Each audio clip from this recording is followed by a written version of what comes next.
Bienvenue sur ma chaîne YouTube, moi c'est Brice depuis le Bayern. En fait, aujourd'hui je vais parler d'un thème intéressant, je pense, pour tout le monde, parce que nous sommes à l'heure des formations, nous sommes à l'heure de l'entrepreneuriat et tout le monde s'y intéresse. Et moi, je suis pratiquement l'une des personnes qui demande ou qui interpelle tout un chacun de pouvoir se former, à pouvoir gagner de la valeur aussi pour pouvoir plus tard, que ce soit au niveau du boulot, changer de poste, un peu gagner plus d'argent, se former pour pouvoir aussi chercher des sources de revenus parallèlement. Et alors, il y a cette problématique qui revient, qui est de savoir quelle formation choisir lorsqu'on veut vraiment le faire, lorsqu'on veut sauter le pas, quelle formation choisir, qui sont les formateurs, parce qu'il y a beaucoup de personnes aussi qui promettent monts et merveilles par rapport à leur formation, qui ont des taux aussi très chers. Et là, maintenant, la question est de savoir, est-ce que si je prends sa formation, est-ce que je vais atteindre les mêmes résultats? Donc, au travers de toute cette différente façon de voir et tout ce qu'on nous propose, les réseaux sociaux, tout ce que chacun essaie de faire sur ces différentes chaînes YouTube, je me suis posé la question de savoir, ok, pourquoi ne pas faire une vidéo dessus en fait? Parce que moi-même, j'ai déjà pris des formations chez plusieurs personnes. Je pense qu'être pouvoir même de pouvoir conseiller ou d'apporter au moins la petite valeur que j'ai pu apprendre au travers de ces différentes formations. Et aussi de comment choisir son formateur en fait. Donc, si cela t'intéresse, je te prie déjà de rester jusqu'à la fin de la vidéo, parce que je pense que je vais faire part de mon expérience, effectivement, de mon expérience, et aussi parler de certains éléments dont tu pourras t'appuyer pour pouvoir choisir ton formateur, et aussi de pouvoir rechercher à toujours te former et à gagner de la valeur.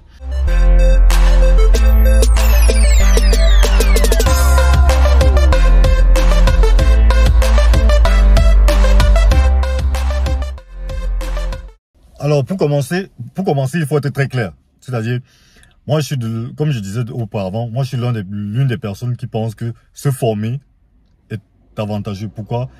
Parce que ce soit sur le boulot au niveau professionnel, tu peux le faire valoir en changeant de poste, comme je l'ai énuméré précédemment, et en gagnant un peu plus d'argent. Et l'avantage que tu as aussi, c'est quoi? C'est que si cette formation est reconnue, effectivement, alors tu pourras déclarer tes impôts et pouvoir récupérer une partie. Le deuxième volet, c'est quoi? C'est que tu feras une formation, tu gagnes en expérience, tu as la possibilité, si tu es vraiment ardu, si tu travailles smart, de pouvoir effectivement gagner de l'argent à côté. Parce que je pense que le salaire, c'est bon, mais si tu peux avoir une source de revenus à côté qui peut te permettre de vivre de grandes choses, d'accomplir tes projets, alors ça a son sens. Ça, c'est le premier volet. Alors, maintenant, à l'heure des réseaux sociaux, à l'ère des influenceurs, tout le monde s'influence, je me dis, tout le monde doit chercher à se former, mais il est impérieux de pouvoir reconnaître un bon formateur ou de pouvoir se former chez les bonnes personnes. Et déjà, de prime abord, il faudrait savoir que en prenant une formation, tu ne vas forcément pas toujours réussir. Ton résultat va toujours dépendre de toi. Donc, c'est clair que la formation que te donne peut être pauvre, peut ne pas t'aider à atteindre tes résultats, ou peut être peut-être contraire à ce que tu aurais espéré. Ça, c'est clair. Mais bien même quand c'est une très bonne formation, alors l'atteinte de tes objectifs vont toujours dépendre de toi et toi seul. De l'effort que tu vas mettre, de l'investissement que tu vas mettre, ça va rien dépendre de toi. Le résultat va toujours dépendre de toi. Alors, déjà, moi, je dis toujours que en termes de formation, c'est quoi? Il faudrait que le message et le messager passent en fait. Ça veut dire quoi? Le message, c'est ok, tu fais dans l'agriculture, tu fais dans tel business et ça marche et tu dis que ça marche. Alors, le messager aussi doit passer, parce que ça veut dire, imagine-toi par exemple, tu marches en route, tu vois une femme qui te vend de la banane et elle te dit, elle peut te montrer un business qui te permet de gagner 50 000 € par jour ou par mois. What the fuck? Tu te rends compte ici effectivement que le message et le messager ne passe pas. Tu peux même dire que tu as de tels résultats et que ton message donne de tels résultats, mais quand je te vois, tu ne ressembles pas. Il y a aussi des personnes qui font dans du fake it until you make it. C'est-à-dire, tu vends le rêve jusqu'à ce que tu aies tellement vendu le rêve que les gens aient adhéré à se former, qu'avec cet argent, effectivement, tu puisses conforter l'idée qu'on avait déjà au préalable de toi. Tout simplement parce que en amont, tu as forcément montrer que tu réalisais déjà de gros chiffres. Ça, ce sont des éléments qu'il faut prendre soin. Donc, ça veut dire que si tu veux faire la formation, essaye de te renseigner sur la personne chez qui tu veux faire tes formations. Essaye de le traquer et ne pas forcément aller directement et pouvoir t'abonner ou prendre la formation, mais fais des petites recherches sur la personne. Essaye de voir ses résultats, essaie de voir des personnes qui ont fait sa formation et quels sont leurs résultats en fait. Parce que c'est de ça qu'il est question. Si tu penses connaître un business, si tu penses avoir un certain nombre de chiffres, alors tu es à même d'apporter des personnes à avoir les mêmes chiffres que toi. Or, si dans ta promotion, il n'y a aucune personne, ça devient un peu délicat, ça devient difficile à croire. Vous voyez. Donc, c'est-à-dire se renseigner sincèrement, se renseigner sur la personne et sur le parcours de ces formateurs. Prends le temps de le faire parce que c'est important. Parce qu'après, il ne faudrait pas que tu investisses ton argent et après, il n'y a pas autour sur investissement et que tu commences à saboter. Ben oui, tu le sabotes, mais tu aurais dû savoir qu'en principe, il ne valait rien en fait. Ça, c'est pour des personnes qui se montrent et qui parlent des chiffres qu'ils n'ont pas et se disent, ok, voilà, j'ai fait tel chiffre, faites comme moi, abonnez-vous, prenez ma formation et tout le reste. Faites attention.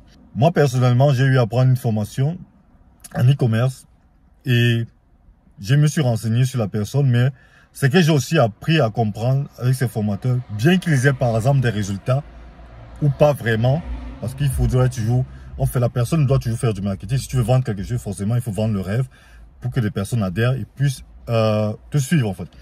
Ça, c'est la base. Ayant pris la formation aussi, je me suis rendu compte quoi, en principe, celui qui lance un business, n'a pas fait longtemps dans le business, il est difficile qu'il prenne son temps pour pouvoir former des gens.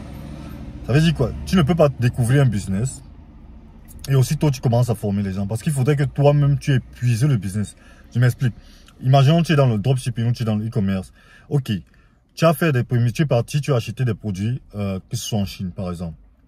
Et tu as commencé à mettre sur ton site, tu as commencé à vendre.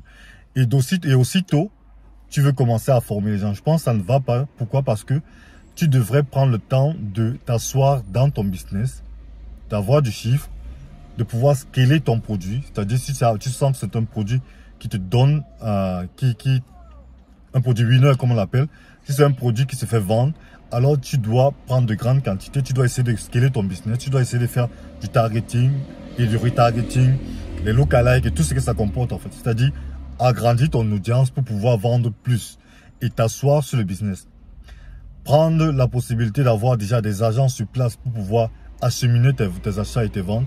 Donc, il faudrait que tu devras prendre du temps pour pouvoir asseoir ton business. Parce que s'il n'est pas automatique, comment tu veux venir commencer à former des gens en fait. Donc, tu vois qu'il est assez normal que si une personne, en principe, un formateur, dit qu'il a trouvé un business, forcément, si c'est toi, toute personne devrait scaler le business jusqu'à ce que ça marche en régime automatique.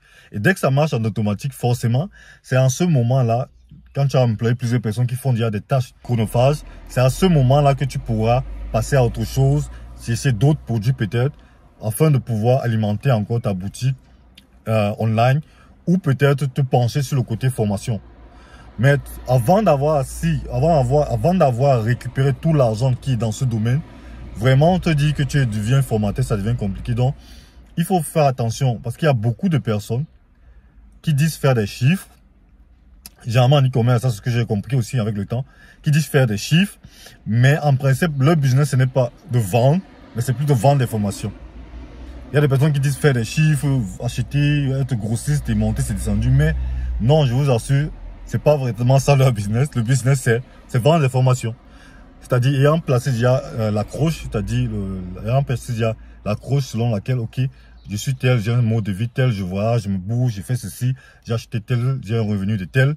Tu l'as peut-être fait une fois, peut-être certes, mais il va continuer à vous vendre ce rêve. Mais l'idée ici, c'est quoi? C'est faire la formation, de vendre la formation. Donc, et c'est ce que j'ai aussi appris, quoi. C'est-à-dire, je pense que la formation que j'ai apprise était assez bonne, mais je me suis rendu compte aussi que pour cette personne qui dit avoir fait autant de chiffres, je me dis, s'il y avait beaucoup d'argent véritablement à se faire à l'intérieur, tu gagnerais plus à mettre ton temps à vraiment scaler à fond le business que de venir te mettre sur Facebook ou ailleurs pour commencer à vendre en fait. Donc, ce que je vais vous faire comprendre ici, c'est quoi? C'est que il est important de faire la différence entre ceux qui vendent juste des formations et qui font vraiment ce qu'ils disent faire. Donc ça, c'est un point assez important. De deux, il faut savoir que lorsqu'on arrive sur Facebook, la majorité veut se rendre plus beau qu'ils le sont pour attirer. C'est normal. Parce que si tu viens te dire, ok, moi je suis comme ça, je lance ma formation, j'ai juste 5 personnes que je suis, ou j'ai même pas encore tes chiffres, comment on va te suivre? Il faut que tu vendes le rêve. Il faut que la personne qui s'associe derrière son écran et qui regarde ta vidéo se dise, ok, ce gars-là, j'aimerais avoir la même vie que lui, j'aimerais me déplacer comme lui, j'aimerais faire des vacances, j'ai une vie de merde, j'ai ceci, j'ai cela. En fait, à quoi sert? C'est à ça, c'est à quoi sert Instagram? C'est-à-dire vendre le rêve à des personnes qui pensent que peut-être leur vie est peut-être misérable et voudraient faire la même chose que toi. Et c'est ça l'accroche en fait. Donc, je pense qu'il est important ici de pouvoir vraiment se renseigner sur ceux qui disent pouvoir former et de pouvoir choisir son formateur et comprendre que bien même quand tu as choisi le bon formateur, la bonne formation, le reste du travail te revient. Le reste du travail te revient.